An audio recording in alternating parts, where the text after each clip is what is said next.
Bismillahirrahmanirrahim. Assalamualaikum warahmatullahi wabarakatuh. Perkenalkan, nama saya Bintang Adilia Putri, NPM 20221335000013. Saat ini saya akan menjelaskan sedikit mengenai modul ajar. Modul ajar yang saya buat kali ini, saya mengambil materi transformasi geometri dari kelas 10 fase E. Sini ada daftar isi. Daftar isi ini terdiri atas 3 komponen. Yang pertama ada informasi umum, yang kedua ada komponen inti, yang ketiga ada lampiran-lampiran. Kita akan membahas mengenai poin yang pertama dulu, yaitu informasi umum. Informasi umum ini akan terbagi lagi menjadi beberapa bagian. Yang pertama ada identitas diri. Identitas diri ini menjelaskan mengenai yang membuat modul ajarnya. Di sini ada nama penyusun, yaitu adalah Bintang Adilia Putri, lalu satuan pendidikannya yaitu SMA Aswahe Sampora.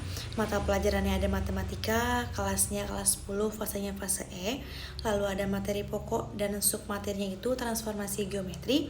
Dan alokasi waktunya itu saya mengambil 6 jam pelajaran dikali 45 menit atau 3 kali pertemuan. Selanjutnya ada capaian pembelajaran, yaitu pada akhir fase E, peserta didik mampu memahami konsep dasar geometri termasuk transformasi geometri serta menggunakan prinsip dan representasi matematis dalam masalah kontekstual. Selanjutnya ada kompetensi awal, yaitu kemampuan atau keterampilan peserta didik yang dimiliki sebelum memulai pembelajaran. Sebelum memulai pembelajaran, peserta didik diharapkan mampu memahami sistem koordinat kartesius, mengoperasikan bilangan bulat dan bilangan rasional, menggunakan konsep bangun datar, serta mampu membaca dan memahami grafik sementara. Selanjutnya ada profil pelajar Pancasila. Yang pertama ada bergotong royong. Ini peserta didik bekerja sama dalam kelompok untuk memecahkan masalah transformasi geometri. Yang kedua ada mandiri, yaitu peserta didik mampu menyelesaikan latihan soal transformasi geometri secara mandiri. Yang ketiga ada bernalar kritis, yaitu peserta didik mampu menganalisis perbedaan hasil dari setiap rumus pada transformasi geometri. Selanjutnya ada sarana dan prasarana, yaitu alat yang digunakan untuk proses pembelajaran.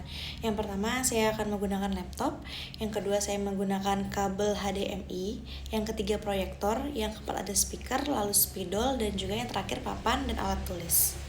Yang selanjutnya ada target peserta didik, yaitu tidak adanya kesulitan yang dialami oleh peserta didik dalam mencerna dan memahami materi ajar yang akan disampaikan oleh Bapak dan Ibu guru. Lalu ada model pembelajaran. Model pembelajaran yang saya gunakan untuk materi transformasi geometri ini adalah problem based learning, diskusi kelompok, dan juga presentasi. Lalu selanjutnya ada metode dan pendekatan pembelajaran. Metode yang saya gunakan ini yaitu diskusi, ceramah, tanya jawab, dan juga penugasan. Lalu pendekatan yang saya gunakan adalah pendekatan saintifik dan juga kontekstual. Berikutnya ada media pembelajaran. Media pembelajaran yang saya gunakan untuk materi transformasi geometri ini ada lembar kerja peserta didik atau LKPD, lalu ada PowerPoint, dan juga ada papan tulis. Yang berikutnya ada sumber belajar. Sumber belajar yang saya gunakan untuk materi transformasi geometri ini ada 3. Yang pertama ada bahan ajar, yang kedua ada buku matematika kelas 10, dan yang terakhir saya menggunakan internet untuk mengambil beberapa contoh soal untuk latihan siswa. Selanjutnya kita masuk ke komponen inti. Komponen inti ini juga akan terbagi lagi menjadi beberapa bagian. Yang pertama ada tujuan pembelajaran. Yang pertama untuk memahami konsep translasi, refleksi, dan juga rotasi serta dilatasi. Yang kedua untuk menentukan hasil transformasi geometri pada titik dan juga bangun datar. Lalu yang ketiga ada mengaplikasikan konsep transformasi geometri dalam pemecahan masalah. Selanjutnya ada pemahaman bermakna. Transformasi geometri memiliki aplikasi luas dalam bidang seni, desain, teknologi, dan juga ilmu pengetahuan. Memahami transformasi geometri membantu kita untuk memahami dan memanipulasi objek dalam ruang. Selanjutnya ada pertanyaan pemantik, yaitu pertanyaan yang dirancang untuk merangsang pemikiran, diskusi, dan eksplorasi lebih lanjut pada suatu topik. Saat ini yaitu topiknya adalah transformasi geometri. Pertanyaan pemantik yang pertama ada, apakah kalian pernah melihat cermin? Apa yang terjadi bayangan kalian pada cermin? Lalu yang kedua, bagaimana cara memindahkan sebuah objek dari satu tempat ke tempat yang lain tanpa merubah bentuknya? Lalu yang ketiga, ada bagaimana cara memperbesar atau memperkecil sebuah gambar? Berikutnya ada persiapan pembelajaran. Persiapan yang pertama itu mempersiapkan sarana dan prasarana yang akan digunakan.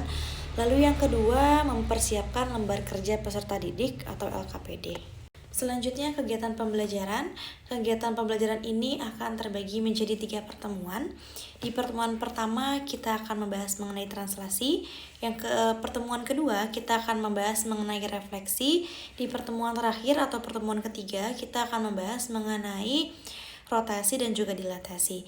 Di setiap pertemuan akan terbagi lagi menjadi 3 bagian. Ada bagian pembukaan atau awal, bagian inti, dan juga bagian penutup.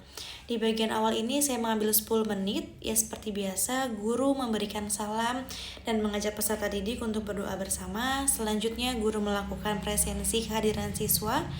Berikutnya guru akan memberikan contoh nyata dalam kehidupan sehari-hari mengenai materi yang akan disampaikan. Lalu guru menyampaikan tujuan pembelajaran. Lalu masuk ke bagian inti. Bagian inti ini memerlukan waktu sekitar 60 menit. Kegiatan pembelajaran inti ini yang pertama, guru akan menjelaskan mengenai materi transformasi geometri pada titik dan juga bangun datar. Lalu selanjutnya guru akan memberikan contoh dan juga penyelesaiannya tentang materi translasi. Lalu yang berikutnya peserta didik akan diminta untuk mengerjakan LKPD 1 secara berkelompok. Selanjutnya guru akan mendampingi peserta didik dalam mengerjakan LKPD. Setelah LKPD selesai, guru akan meminta peserta didik untuk mempresentasikan hasil LKPD yang telah mereka kerjakan. Lalu ada bagian penutup. Bagian penutup ini memerlukan waktu 20 menit. Yang pertama, guru dan peserta didik akan menyimpulkan materi tentang translasi. Yang kedua, guru akan memberikan PR mengenai materi translasi. Lalu selanjutnya guru menyampaikan materi yang akan dibahas di pertemuan berikutnya. Lalu guru menutup pembelajaran dengan membaca doa bersama-sama. Lalu pada pertemuan 2 dan juga pertemuan 3 pada awal dan juga penutup itu sebenarnya sama, hanya berbeda pada bagian intinya saja. Untuk di pertemuan 2 bagian intinya kita akan membahas mengenai konsep dasar refleksi. Lalu pada pertemuan 3 kita akan membahas mengenai rotasi dan juga dilatasi. Selanjutnya ada asesmen atau penilaian. Saya mengambil 2, ada asesmen formatif, yaitu latihan soal di dalam kelas dan juga ada tugas rumah atau PR. Lalu ada asesmen sumatif, yaitu ulangan harian dan juga penilaian semester. Selanjutnya ada pengayaan dan remedial. Pengayaan ini diberikan kepada siswa untuk memperluas dan memperdalam pengetahuan serta keterampilan siswa yang sudah mencapai standar kompetensi, yaitu memberikan tantangan tambahan bagi peserta didik yang telah menguasai materi dasar transformasi geometri. Lalu peserta didik sudah mampu menyelesaikan soal-soal dasar dengan benar dan tepat. Yang ketiga, peserta didik menunjukkan pemahaman konsep yang baik dalam diskusi kelompok. Selanjutnya remedial.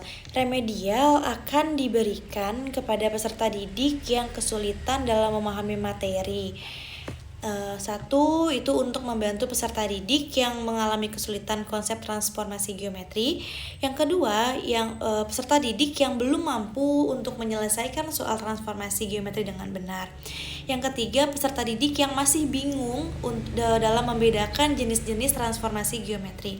Lalu yang terakhir, peserta didik yang perlu pendampingan dalam menggambar bayangan bangun datar. Lalu yang selanjutnya ada refleksi peserta didik dan juga guru. Refleksi ini bertujuan untuk mengevaluasi diri dan pembelajaran yang dilakukan oleh guru dan juga peserta didik untuk meningkatkan kualitas pembelajaran dan juga pemahaman. Yang pertama ada refleksi guru. Apakah pembelajaran yang saya lakukan sudah sesuai dengan apa yang direncanakan? Yang kedua, apakah model problem based learning, diskusi kelompok, dan juga presentasi dengan pendekatan saintifik dan juga kontekstual dapat meningkatkan keaktifan peserta didik dalam pembelajaran matematika? Sedangkan untuk refleksi peserta didiknya, apakah peserta didik sudah mampu memahami konsep materi yang dipelajari hari ini? Apakah LKPD sudah dapat membantu peserta didik untuk memahami materi hari ini? Selanjutnya kita masuk ke komponen yang ketiga, yaitu lampiran-lampiran. Yang pertama, saya melampirkan lembar kerja peserta didik atau LKPD. Di LKPD pertama, saya memasukkan materi translasi dengan 3 soal. Lalu di LKPD kedua dengan materi refleksi 3 soal juga. Lalu di LKPD ketiga ada rotasi dan dilatasi hanya 2 soal saja. Lalu selanjutnya lampiran kedua, saya melampirkan bahan bacaan guru dan peserta didik. Di sini saya melampirkan rangkuman rumus transformasi geometri dari translasi, refleksi, rotasi, dan juga dilatasi. Pada lampiran ketiga, saya melampirkan soal penilaian. Di sini ada soal penilaian pilihan ganda yang terdiri atas 5 soal dan juga soal uraian terdiri atas 3 soal. Lalu pada lampiran keempat, saya melampirkan kisi-kisi dan juga kunci jawaban dari soal penilaian di lampiran sebelumnya. Lalu pada lampiran yang kelima, saya melampirkan penilaian sikap atau profil Pancasila yang akan dinilai baik individu maupun dalam kelompok. Selanjutnya ada daftar pusaka, ya ini adalah rujukan atau informasi-informasi yang saya gunakan untuk membuat modul ajar tersebut. Di sini ada 3 daftar pusaka yang saya masukkan. Sampai di sini untuk penjelasan singkat mengenai modul ajar yang telah saya buat. Kurang lebihnya saya memohon maaf. Terima kasih atas perhatian Bapak dan Ibu. Wassalamualaikum warahmatullahi wabarakatuh.